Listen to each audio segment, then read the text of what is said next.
بسم اللہ الرحمن الرحیم۔ پروگرام پبلک ٹاک میں آپ سب کو خوش آمدید۔ آج کی نشست میں ہمارے ساتھ بہت ہی امپورٹنٹ پرسنالٹی موجود ہیں جو کہ سوشل سرگرمیوں کے حوالے سے اپنے کام سے جانی اور پہچانی جاتی ہے۔ سعودی عرب، عمان، قطر اور پاکستان میں رہتے ہوئے بھی اپنی سرگرمیاں جاری رکھے ہوئے ہیں، ریئل اسٹیٹ کے شعبے سے بھی وابستہ ہیں، خواتین کی بھلائی کے لیے بھی کام کر رہی ہیں۔ نک نیم زراعت کے نام سے مختلف ڈیجیٹل فورمز اور سوشل میڈیا فورمز میں مختلف انفارمیٹیو ویڈیوز بنا کر ٹورزم کو بھی پروموٹ کر رہی ہوتی ہیں اور پبلک کی رہنمائی کر رہی ہوتی ہے اور پبلک کی معلومات میں بھی اضافہ کر رہی ہوتی ہے۔ تو آج کے نشست میں ہم مختلف نیشنل اور انٹرنیشنل ایشوز پہ ان کے ایکسپرٹ اوپینین سے مستفید ہوں گے۔ تو آئیے ان سے گفتگو کا سلسلہ شروع کرتے ہیں۔ السلام علیکم ma'am. Thank you very much. Eid کی تعطیلات میں بڑا ٹف شیڈیول تھا آپ کا، آپ نے ہماری ریکویسٹ پہ ٹائم دیا، I am very grateful and thankful. سب سے پہلے تو یہ فرمائیے گا کہ جیسا کہ میں نے اپنے انٹرو میں اپنے ویوز اپنے سننے والوں کو بتایا کہ آپ سعودی عرب میں بھی رہ چکی ہیں، عمان میں بھی رہ چکی ہیں، قطر میں آج کل ہیں، اس کے علاوہ آپ نے اپنے ملک پاکستان میں بھی مختلف سوشل سرگرمیاں جاری رکھی۔ تو ایک خاتون ہوتے ہوئے مختلف ممالک میں ٹریول کرنا، پھر کام کرنا اور سوشل سرگرمیوں کو جاری رکھنا، یہ ایکسپیرینس کیسا جا رہا ہے؟ سب سے پہلے تو آپ کا شکریہ، آپ نے مجھے اس پروگرام میں انوائٹ کیا، اس ٹاپک پہ بات کرنے کا موقع دیا۔ تو ایکسپیرینس کے حوالے سے تو بہت زبردست ہے، ڈفرینٹ کنٹریز میں ٹریول کیا میں نے اور مجھے بہت سے تجربات بھی ملے، بہت کچھ سیکھنے کو ملا، یعنی ہر تجربے نے کچھ نہ کچھ مجھے سکھایا۔ تو پاکستان جیسا تو کنٹری نہیں ہے، وہ ہمارا اپنا ملک ہے۔ جیسا کہ میں عمان میں بھی رہی ہوں، سعودیہ میں رہ چکی ہوں، اور قطر کو میں نے سب سے بیسٹ پایا۔ اس جیسا کنٹری ہے جس طریقے سے ان لوگوں نے خود کو اسٹینڈ کیا ہے اور ترقی کرتے ہی چلے جائیں۔ تو تجربے کے حوالے سے میں کہوں گی کہ میں نے یہ اتنا سفر ایزی نہیں تھا، لیکن بہت کچھ سیکھا۔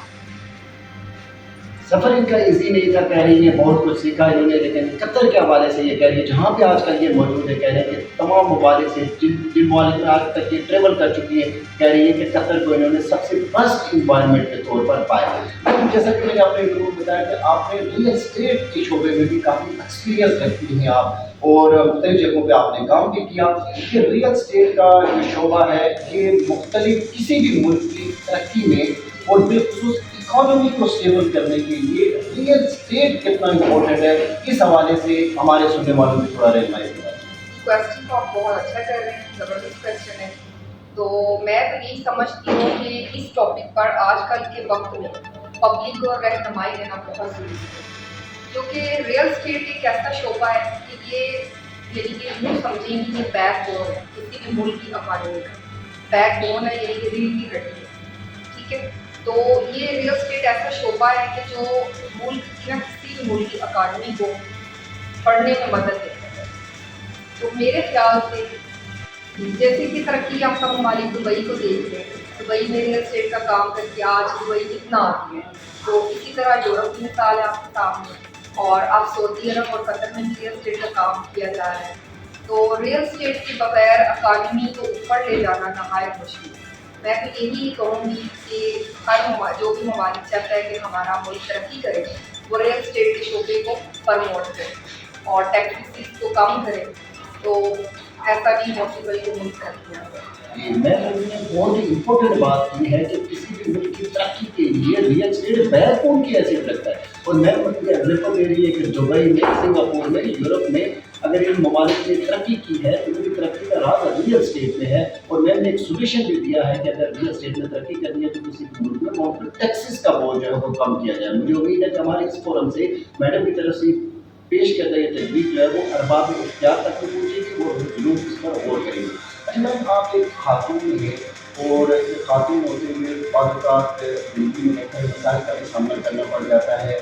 آپ نے مختلف ممالک کا ٹریول بھی کیا، مختلف جگہوں پہ کام بھی کیا، تو ابھی آپ کا یہ انٹرویو ظاہر ہے پوری دنیا میں دیکھا جائے گا ہمارے ڈیجیٹل فورم سے، جو گھریلو خواتین ہیں آپ کی نظر میں وہ کیسے خود کو انڈیپینڈنٹ بنا سکتی ہیں، کیسے خود کو بہتر بنا سکتی ہیں، کون سی ایسی اسکلز ہیں یا ہنر ہیں جو گھریلو خواتین سیکھ کر آگے آ سکتی ہیں؟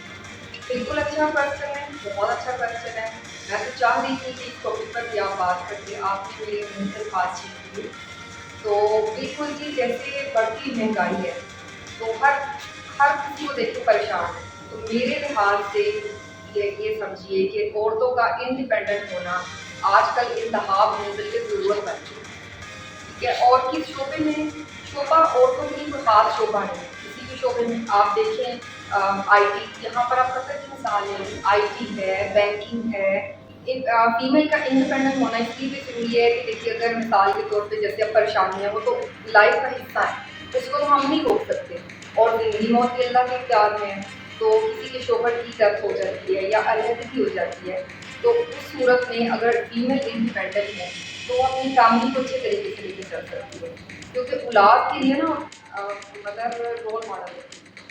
تو میرے خیال سے ہر بچی کو، چاہے وہ کسی روپ میں ہے، چاہے ماں ہے، بیٹی ہے، بہن ہے، انڈیپینڈنٹ ہونا بہت ضروری ہے آج کل کے خواتین ٹائم. کے لیے میڈم بہت ہی عام ترین میسج دے رہی ہے کہ کسی بھی وقت جو ہے وہ ایک خاتون کو انڈیپینڈنٹ ہونا بہت زیادہ ضروری ہے، کیونکہ زندگی کے نشیب و افراد آتے رہتے ہیں. اور میم نے ایگزامپل دی ہے کہ اگر کسی کا خدا نخواستہ خامد فوت ہو جائے یا خواتین کا جو ہے وہ سارا سر پہ نہ رہے، تو اگر ایک عورت اسکلفل ہوگی یا ہنر مند ہوگی تو وہ خود کو سنبھال سکے گی. میم نے یہ بہت امپورٹنٹ میسج دیا ہماری سننے والی معزز خواتین کو. اچھا میم یہ فرمائیے کہ آپ نے فرمایا کہ خواتین کو انڈیپینڈنٹ بھی ہونا چاہیے، خواتین کو اسکل بھی سیکھنا چاہیے، لیکن تھوڑا سا مشکلات بھی درپیش آتی ہیں بعض اوقات کلچر کو لے کے، روایات کو بھی لے کے. لیکن آج کے برق رفتار دور میں آپ خود اس چیز کا فٹنس بھی ہوگی کہ انسانوں کی جگہ مشینوں نے لے لی ہے. جی جی. تو آپ کی نظر میں کون سی ایسی اسکلز ہیں جو کہ ایک خاتون گھریلو خواتین سیکھ سکتی ہیں؟ کیونکہ آپ کو پتہ ہے کہ کورسز کیجیے وہ تو بہت مہنگے ہوتے ہیں، تو کم خرچ بالا نشین میں تھوڑا سا تجویز دیں اپنے تجربے کی روشنی. بہت اچھا کوشچن ہے. دیکھیے اب میں جیسے سعودیہ گئی تھی، ٹریول میرا رہا، ٹھیک ہے، میں وہاں دیکھتی آ رہی ہوں. ضروری نہیں کہ آپ کے پاس ڈگریاں ہی ہوں تو آپ پیسہ کما سکتے ہیں، ایسا ہر چیز نہیں. اگر آج کل ٹیکنالوجی زیادہ ہے تو آسانیاں بھی بہت ہیں. وہاں میں نے کیا دیکھا کہ وہاں فیمیل شاپ سے چیزیں اٹھا کے نا وہ سیل کر کے کمیشن، یعنی کہ وہ ان کی بچت ہے. تو ضروری نہیں کہ آپ کے ہاتھ میں کچھ ہو تو ہی آپ کریں. آپ کو اس کے لیے جذبہ اور میرے نزدیک نا جو میرا پوائنٹ ہے، اگر آپ میں جذبہ ہے، اگر آپ میں محنت کرنے کا عزم ہے، اور سب سے بڑی بات اگر آپ کی نیت صاف ہے، چاہے وہ فیمیل ہے یا مرد ہے، دنیا کے کسی کونے میں بھی ہے نا، راستے بھی بنتے ہیں اور کامیابی مست ہے. اور اسکل کی بات ہے جہاں تک، تو اسکل بے شمار ہے. سلائی ہے، اس کے لیے کیا ہے، آپ کسی بھی کے پاس چلے جائیں، ساتھ ایز اے ہیلپر کام کریں، ساتھ سیکھیں. ان کنٹریز میں تو ویسے ہی آپ دیکھیں بہت کم سیلریز میں لوگ آتے ہیں. تو پاکستان میں کیا ہے کہ لوگ سالہ سال محنت کر رہے ہوتے ہیں پھر بھی ان کو اس لیول کے کام نہیں سکھایا جاتا. تو اسی طرح آپ ٹھیک ہے، آپ کسی کا ایز اے ہیلپر کام کریں، اسکل بہت ہے، کوئی سب اسکل چوز کریں. پہلے آپ مائنڈ میں ٹھیک ہے، عورتیں ہیں یا مرد ہیں، کیا کرنا چاہتے ہیں. یہ نہیں دیکھیں کہ ہمارے پاس پیسے نہیں، جذبہ ہونا چاہیے، تو آٹومیٹکلی رستے بنتے ہیں. اور اسکل بے شمار ہے. آج کل کی دنیا میں نا اسکلس کی کمی نہیں ہے. جن کے پاس وسائل ہیں وہ تو خیر ان گنت ہے، ٹھیک ہے، وہ تو کسی بھی اسکل کو چوز کر سکتے ہیں. اور جن کے پاس وسائل نہیں ہیں وہ کسی کو سروس دے کے، ٹھیک ہے، کوئی سی یہ کام کو چھوٹا بڑا نہیں سمجھے، کوئی بھی کام چوز کرے. تو جب تھوڑے سے فائنینشلی حالات بہتر ہو تو آپ پھر موو کر سکتے ہیں کسی بڑے اسکل. رائٹ میم، آپ نے گفتگو میں فرمایا کہ آپ نے سعودی عرب، عمان، پاکستان اور قطر میں، تو آپ نے کہا کہ قطر کی انوائرمنٹ بہتر ہے. تو تھوڑا سا قطر کے حوالے سے ہمارے سننے والے کی معلومات میں اضافہ فرمائیں کہ قطر میں کیا اپارچونیٹیز ہیں جابس کی یا بزنس کی؟ جی، قطر میں جاب کی بہت اپارچونیٹی ہے. فیمیل کو لے کے، میل کو لے کے، یہاں پر گورنمنٹ کے بھی اداروں میں فیمیل جاب کر رہے ہیں، جیسے آرمی ہے، پولیس ہے، اور بھی بہت سی ایسی جاب ہیں. تو فیمیل کے لیے بیسٹ ہے. اگر فیمیل کے پاس کوئی ڈگری ہے تو بالکل بھی مشکل نہیں آن لائن اپلائی کریں، یہاں آئیں. ایون کہ قطر میں فیمیل اپنے نام سے بزنس بھی بنا سکتی، کمپنی بھی بنا سکتی. اچھا میم یہ فرمائیے گا کہ ہم آپ کی ویڈیوز وغیرہ دیکھتے رہتے ہیں، آپ جو ہے وہ ٹوریزم کو بھی پروموٹ کر رہی ہوتی ہے. تو قطر کے حوالے سے اگر بات کریں تو اگر کوئی ٹورسٹ یہاں پہ آنا چاہیے سیر و تفریح کی غرض سے، تو قطر میں کون سے ایسے مین اسپاٹ ہیں جو کہ دیکھنے کے قابل ہیں؟ جی، قطر میں بہت سی جگہیں ہیں، جیسے قطارہ ہے. پھر ان کا یعنی انہوں نے کیا کیا، قطر والوں کی مجھے سب سے اچھی چیز یہ لگی ہے، انہوں نے ہر ایک کے مائنڈ کے حساب سے یہاں پر نا ٹورسٹ کا بنا. اچھا میں ورڈ زیادہ ٹھیک ہے نہیں ٹھیک ہے ضرورت ہی ہے نا. بالکل ٹھیک. تو اب جیسے آپ کتارا ولیج کو ہی لے لیں, انہوں نے کیا کیا کہ جیسے یورپ کے لوگ آتے ہیں, اب میری مثال ہے, میں آ رہی ہوں تو مجھے ولیج ٹائپ کچھ دیکھنا ہے, تو میں کیا کروں گی, میں ایسی چیزوں سے اٹریکٹ ہوں, مجھے اچھا لگے. تو انہوں نے ہر مائنڈ سیٹ کے حساب سے قطر کو ڈیولپ کیا. یہاں پر لوسیل ہے, کتارا ہے, پرل ہے, پھر اور بہت سی جگہیں ہیں. اب تو ایسے ایسے بیچز ہیں جہاں فیملی جاتی ہیں, اپنا ٹائم اچھا اسپینڈ کرتی ہیں. پھر نیشنل میوزیم ہے اور بہت سی بے شمار جگہ ہیں. میں قطر کے حوالے سے بتا رہی ہے کہ قطر ٹورسٹ ڈیسٹینیشن ہے اور یہاں پہ ایک سے زیادہ ایسی جگہ ہیں جہاں پہ دنیا بھر کے سیاح یہاں پہ آتے ہیں, اور اگر کوئی بھی سیر تفریح کی طرف سے یہاں پہ آنا چاہے تو بے شمار ایسی جگہیں ہیں جو کہ دیکھنے کے قابل ہیں. اچھا میم, ایک فیمیل مدر ہونے کے ناطے بہت سی مائیں بھی ابھی آپ کے لیے سنیں گی, موجودہ مشکل دور میں بچیوں کی ایجوکیشن کتنا ہے؟ بچیوں کی ایجوکیشن بہت ضروری ہے, بے حد ضروری ہے, کیونکہ بچی دیکھیے بچی ہی ہے جو آپ کی نسل کو لے کے چلتی ہے, پورے خاندان کو سنوارتی ہے. اگر آپ وہی پہلے ٹیکنالوجی آپ آج کل کے دور میں یوز کرنا چاہیں گے اور مائنڈ سیٹ آپ پرانا رکھیں گے تو یہ کیا کمبینیشن ہے. ٹھیک ہے, تو اگر آپ جیسے ٹیکنالوجی کو فوکس دیتے ہیں کہ ہر چیز بہتر سے بہتر ہم یوز کریں, اسی طرح بچیوں کو بھی وقت کے حساب سے ان کی ایجوکیشن کو فوکس کریں. جیسے ہم نے پہلے بتایا کہ انڈیپینڈنٹ ہونا ضروری ہے, تو اس میں ایجوکیشن بھی. جی میم, میں اگلا کوشچن آپ سے یہ کرنا چاہوں گا کہ آپ اس طرح قطر میں بیٹھی ہوئی ہیں, آپ نے قطر کے بارے میں بتایا کہ یہاں کی انوائرمنٹ بہت اچھی ہے اور محفوظ ہے. آپ پاکستان میں بھی رہی ہیں, بیسیکلی آپ کا تعلق پنجاب پاکستان سے ہے. قطر اور پاکستان کی انوائرمنٹ میں کیا فرق ہے, یا کیا فرق ہے آپ جو آپ نے فیل کیا؟ ایز اے فیمیل ہونے کے ناطے میں جو فیل کیا نا, یہاں پر سیفٹی بہت ہے. ان کے قانون, یعنی ہم رات میں کسی ٹائم بھی کوئی بھی سیف ہو, کسی ٹائم بھی آپ باہر چلے جائیں, اتنی سیفٹی ہے, بالکل پرسکون, کوئی ڈر نہیں, کوئی خوف نہیں. اور ہمارے پاکستان میں آئے دن آپ نیوز میں دیکھیں, نہ بچے سیف ہیں نہ بچیاں سیف ہیں, تو اچھا خاصا ڈفرینٹ ہے. یہاں پر تحفظ ہے. اچھا صرف فیمیل کے لیے نہیں, ہر ایک کے لیے. فیمیل کے لیے تو یہاں دیکھیں نا, آپ پبلک پلیس پہ چلے جائیں, وہاں احترام کیا جاتا ہے. ٹھیک ہے.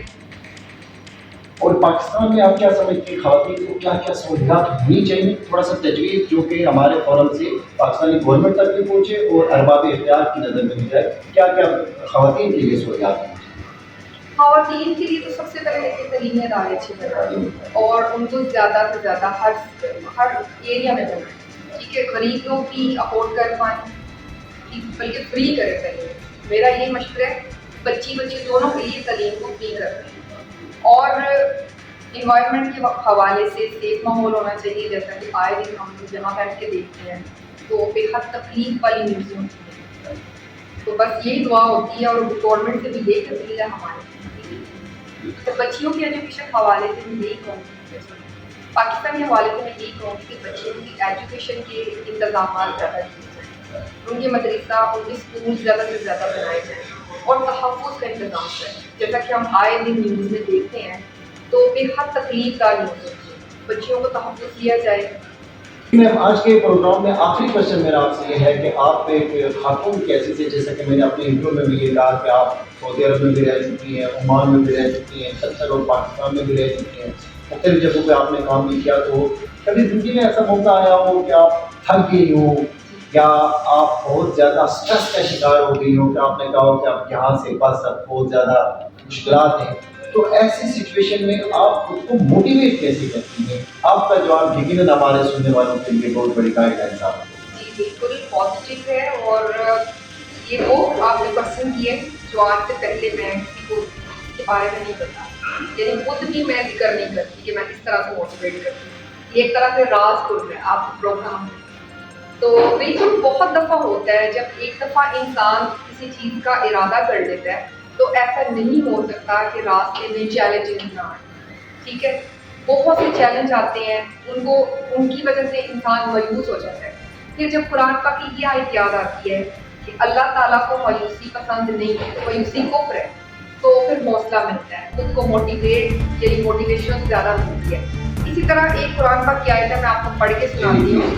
ٹھیک ہے, وَأَنَّ لَيْسَ لِلْإِنسَانِ إِلَّا مَا سَعَىٰ, اس کا مطلب میننگ میں آپ کو بتاتی ہوں کہ اور یہ کہ انسان کے لیے صرف وہی ہے جس کی اس نے خود کوشش کی، یعنی کہ مطلب ہے کہ کوشش کبھی بھی رہا نہیں جاتی۔ تو جب میں یہ آیتوں کا ترجمہ سنتی ہوں، پڑھتی ہوں، تو میرے اندر ایک حوصلہ جاتا ہے، تو میرا دل کرتا ہے کہ یعنی کہ پہلے سے زیادہ ہمت کرو اور اپنے مقصد کو پہنچو۔ لیکن مایوسی کفر ہے نا، اللہ تعالیٰ کہہ رہے کہ مایوسی کفر ہے، تو اس کا مطلب ہے ہم اللہ کی رحمت سے مایوس ہیں۔ اللہ تعالیٰ نے خود کہا ہے کہ میری رحمت مایوس نہیں ہے۔ اور پھر اشفاق احمد کی بکس پڑھتی تھی، پھر یہ سوچتی تھی کہ جب میں نے شروع ہی کر لی ہے تو پھر میں کیوں پیچھے پڑتی، میرا جو گول ہے اس تک میں نے پہنچ گیا۔ مجھے وہ ٹائم یاد آتا تھا کہ شروع کر لی ہے، اب میں نے ہارنا نہیں ہے۔ راستے میں مشکلیں بھی آئیں گی، کانٹے بھی آئیں گے، لوگ بھی ملیں گے جو ٹانگیں کھینچتے ہیں۔ جب ایک عورت، جیسے آپ نے بولا فیملی میں بھی ایشوز ہوتے ہیں، جب عورت یعنی اوپنلی کام کرتی ہے تو بالکل ایسا ہے۔ تو میرے لیے یہ پرانی آیتیں اور اشفاق احمد کی بک، اور خود کو میں آرام سے بیٹھ کے موٹیویٹ کروں۔